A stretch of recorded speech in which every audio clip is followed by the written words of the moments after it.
Guys ಎಲ್ಲರಿಗೂ S V ಅಕಾಡೆಮಿಗೆ ಸ್ವಾಗತ. ನೋಡ್ಬೋದು ಗೈಸ್, ನೀವೆಲ್ಲರೂ ಕಾಯ್ತಿದ್ರಿ ಏನು ಅಂತಂದರೆ ಪೊಲೀಸ್ ನೋಟಿಫಿಕೇಷನ್ ಯಾವಾಗ ಆಗ್ತದೆ ಮತ್ತು PSI ನೋಟಿಫಿಕೇಷನ್ ಯಾವಾಗ ಆಗ್ತದೆ.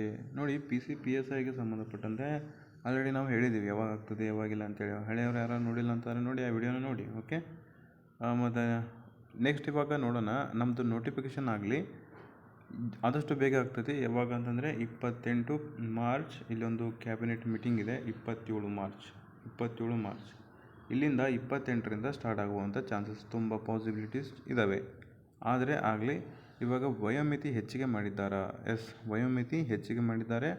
ಎಲ್ಲಿವರೆಗೂ ಅಂತಂದರೆ 2027ರವರೆಗೂ 2 ವರ್ಷ ಏಜ್ ರಿಲ್ಯಾಕ್ಸೇಷನ್ ಮಾಡಿದ್ದಾರೆ. ಅಂದರೆ ಇದು ಕೇವಲ ಒಂದೇ ಬಾರಿ ಅಪ್ಲೈ ಆಗ್ತದೆ, ಓನ್ಲಿ ಒಂದೇ ಬಾರಿ ಅಪ್ಲೈ ಆಗ್ತದೆ.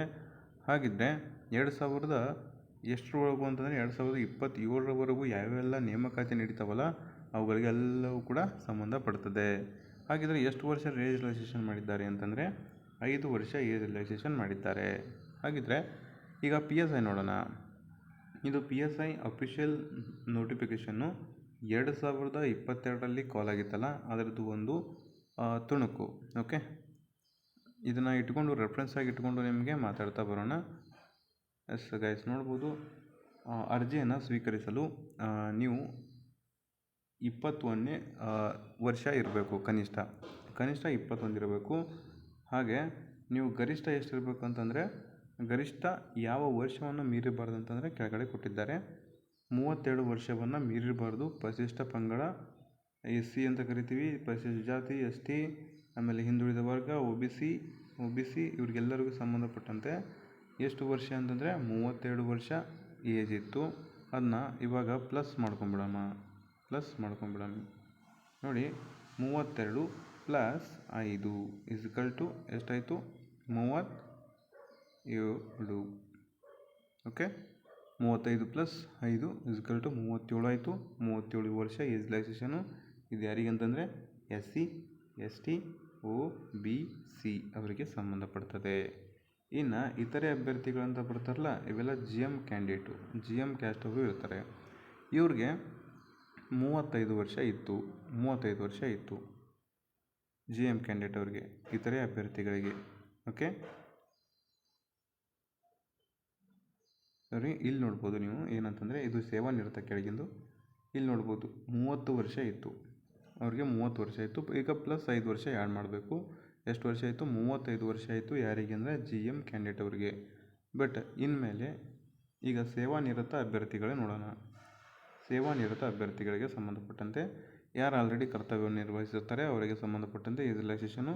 ಸೊ 40 ಇತ್ತು ಅವ್ರಿಗೆ. ಓಕೆ, 40ನ +5 ಮಾಡಿಬಿಡೋದು. ಎಷ್ಟಾಯಿತು? 45 ಆಯಿತು. SC, ST, OBC. ಇನ್ನು ಇತರೆ ಅಭ್ಯರ್ಥಿಗಳಿಗೆ GM ಅವರಿಗೆ 35 ಇತ್ತು. ಇವಾಗ ಪ್ಲಸ್ ಮಾಡಿಕೊಂಡ್ರೆ 40 ಆಗ್ತದೆ. +5 ಮಾಡಿಕೊಂಡ್ರೆ 40 ಆಗ್ತದೆ. ಓಕೆ, ಇದು PSIಗೆ ಸಂಬಂಧಪಟ್ಟಂಥ ಒಂದು ಮಾಹಿತಿ. ಇನ್ನು PC ನೋಡೋಣ. ಓಕೆ, ಇದು PCಯಲ್ಲಿ ಕಾಲ್ ಆಗಿರ್ತಾವಲ್ಲ 2022ಕ್ಕೆ ಸಂಬಂಧಪಟ್ಟಂತೆ, ಅದು ಅಫಿಷಿಯಲ್ ನೋಟಿಫಿಕೇಷನ್ ರೆಫರೆನ್ಸ್ ಆಗಿ ಇಟ್ಕೊಂಡು ಮಾತಾಡ್ತಾ ಬರೋಣ. ಎಷ್ಟು ಏಜ್ ರಿಲ್ಯಾಕ್ಸೇಷನ್ ಮಾಡಿದ್ದಾರೆ ಎಲ್ಲದಕ್ಕೂ ಅಂತೇಳಿ. ಓಕೆ, ಇವಾಗ ಪರಿಶಿಷ್ಟ ಜಾತಿ, ಪರಿಶಿಷ್ಟ ಪಂಗಡ, ಹಿಂದುಳಿದ ವರ್ಗ, SC, ST, OBC ಅಂತ ಕರಿತೀವಲ್ಲ, ಅವ್ರಿಗೆ 27 ವರ್ಷ ಇತ್ತು. +5 ವರ್ಷ ಆ್ಯಡ್ ಮಾಡ್ಕೊಳ್ಳಿ. ಎಷ್ಟಾಯಿತು? 32 ವರ್ಷ ಆಯಿತು. 32 ವರ್ಷಗಳು ಆಯಿತು. ಯಾರಿಗೆ ಅಂತಂದರೆ SC, ST, OBC 32 ವರ್ಷನ ಏಜ್ ರಿಲ್ಯಾಕ್ಸೇಷನ್ ಮಾಡಿದ್ದಾರೆ. ಹಾಗಿದ್ರೆ ಇತರ ಅಭ್ಯರ್ಥಿಗಳಿರ್ತಾರಲ್ಲ GM ಕ್ಯಾಂಡಿಡೇಟ್ ಅವರಿಗೆ ಓನ್ಲಿ 25 ಇಯರ್ಸ್ ಏಜ್ ಇತ್ತು. ಇವಾಗ ಎಷ್ಟು ಮಾಡಿದ್ದಾರೆ ಅಂತಂದರೆ +5 ವರ್ಷ ಏಜ್ ರಿಲ್ಯಾಕ್ಸೇಷನ್ ಮಾಡಿದ್ದಾರೆ. ಹಾಗಿದ್ರೆ ಎಷ್ಟಾಯಿತು? 30 ವರ್ಷದವರೆಗೂ ಕೂಡ ನೀವು ಅಪ್ಲೈಯನ್ನು ಮಾಡ್ಕೋಬಹುದು. ಎಸ್, ಇದಿಷ್ಟು ಸ್ವೀಟ್ ಆ್ಯಂಡ್ ಶಾರ್ಟ್ ಮಾಹಿತಿಯಾಗಿತ್ತು. ವಿಡಿಯೋ ನಿಮಗೇನಾದರೂ ಸ್ವಲ್ಪನಾದರೂ ಇಷ್ಟ ಆಗಿತ್ತು ಅಂದರೆ ಸಬ್ಸ್ಕ್ರೈಬ್ ಮಾಡ್ಕೊಳ್ಳಿ. ಅದಕ್ಕೆ ಸ್ವಲ್ಪ ಇಷ್ಟ ಆಗಿತ್ತು ಅಂದರೆ ಲೈಕ್ ಮಾಡಿ, ಇಲ್ಲ ಅಂತಂದರೆ ಡಿಸ್ಲೈಕ್ ಮಾಡಿ. Okay, thank you.